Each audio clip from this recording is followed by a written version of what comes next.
A city divided. This is where ethnic Susu and Medinka live side by side in peace. And this is where the Fulani live.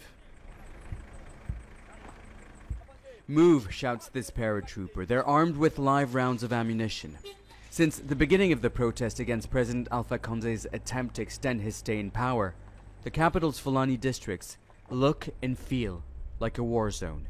Security forces are shooting down protesters. This is mobile phone footage of Mr. and Mrs. Ba laying unconscious. One was shot in the leg, the other had a large rock thrown to her head. They were mourning the loss of two of their nephews who were shot dead by armed soldiers when they came back after them. They survived the attack, still in grief and seething with anger. The soldiers told me they are paid to kill the Fulanis and that they will kill us one by one. The one responsible for this is Alpha Conde. Soldiers are being paid by the president to assassinate us.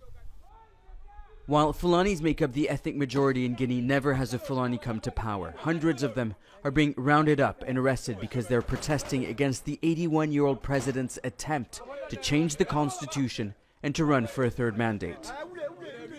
Opposition leader Cellou Diallo accuses the president of fueling ethnic divisions.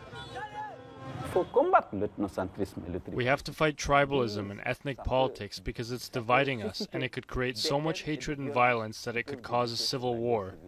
We asked the information minister why the government are targeting Fulanis, but he would not allow us to broadcast the interview.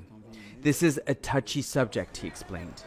After several days of protest, calm has returned in most neighborhoods, but not in Fulani areas.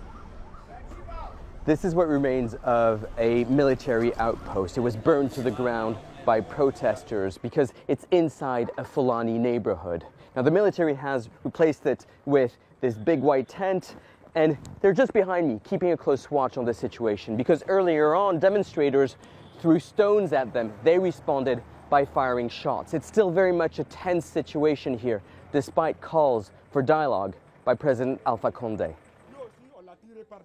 Medinke, Susu and Fulani, each ethnic group has its political leader with its own grievances, something that President Alpha Conde will have to address if he wants to extend his stay in power and unite a population divided by politics.